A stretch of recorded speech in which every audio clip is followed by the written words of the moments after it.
Hi, I'm Jenny Lang with Lang Consulting.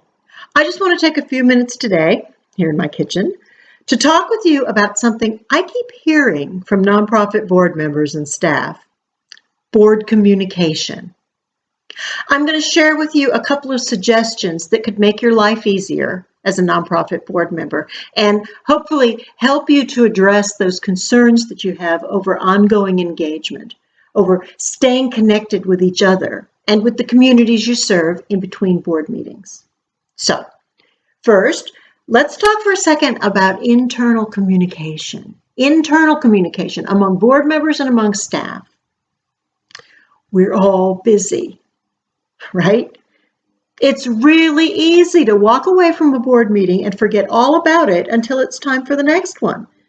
Then you have to come back and regroup and refocus at each meeting. So here are a couple of suggestions. First, make the board committee structure work for you. Committees meet between full board meetings, either in person or by telephone, and they can get a bunch of work done, keep you thinking about the organization, and allow more diverse views and skills to help the organization. Committees empowered by the board can get into the weeds and bring decisions they've already made to the full board for a vote, and that saves time.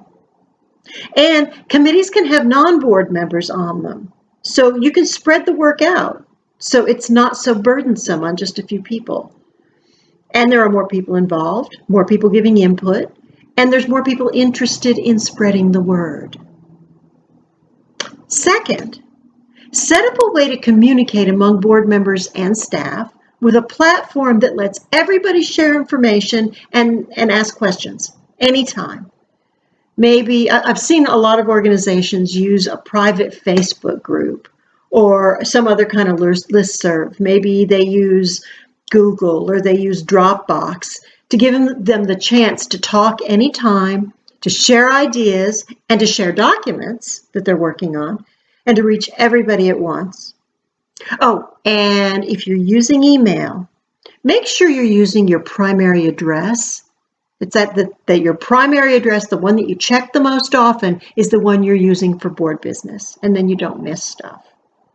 So that's two things for internal communication. Make committees work for you and set up an online platform to talk with everyone anytime.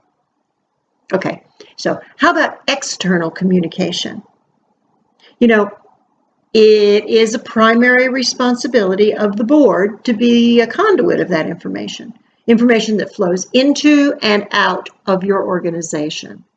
So you as a board member, you're both an ambassador, carrying the message of your nonprofit into your communities, and you're also a member of that community. And you're bringing information back into the nonprofit you serve. You straddle those two worlds, and you make sure that communication keeps flowing. So here are a couple of ideas to help that happen. First, attend stuff, events and programming. We always think of events, but attend programming too. All board members don't have to attend everything. And you can divide it up so that you make sure that there's board coverage at each and every opportunity, every place that you want board members to be. Think about name tags. Here, name tags that readily identify board members, and make sure that board members are introduced as such at every event or programming. So you can offer to talk with anybody who wants to know more about the organization, and they can get in touch with you. And perhaps you can designate someone as a host at each event. That's a good way to divide it up so that the work is spread over board members. Second, make sure you're armed as a board member with information and leave-behinds when you're out about in the world. Board member business cards. Here, this is one of my business cards. It's little and compact and can go anywhere. And you carry it with you, and you have an opportunity to share both your position and your information with people so that they can contact you later. Also, putting together a standard set of talking points, and the staff will be happy to help you with these if you want them to, so that you're controlling the consistent message that goes out into the community. It's really helpful to have a small pocket-sized fact sheet or reasons to support the organization. Reasons to support your organization and facts about them. Here's a couple of examples. This one is from the Kirkland Downtown Association, just north of Seattle. And this one is a trifold. And it gets small, but it's really well done, and it's an easy reference for the organization. This one is from the Anacortes Hospital Foundation in Washington, too. This one is really compact, and it's because it's got nothing on the back. See, it's really compact, and it gives the reasons, top reasons to support Island Hospital Foundation. Really useful, really well done. These two small items are both things that you can keep in your car. You can stick them in your pocket or in your purse when you're going into a meeting or into an event.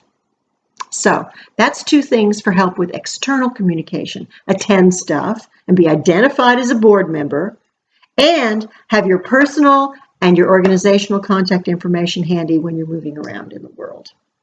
So those are just a few ways that you can make your board service more effective, easier to manage, and you can keep that communication flowing.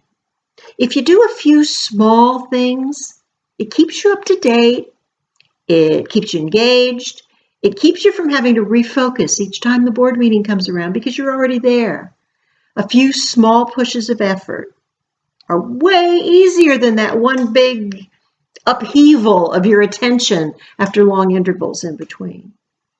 So that's what I have for you right now. And again, this is a conversation that keeps coming up. Comes up very frequently when I'm talking with boards. And that's why I wanted to put some things together to share with you. So I hope it gives you something to think about and that it's helpful. It's a couple of quick picks for your bag of tricks. Again, this is Jenny Lang, and thank you for watching, and have a great day.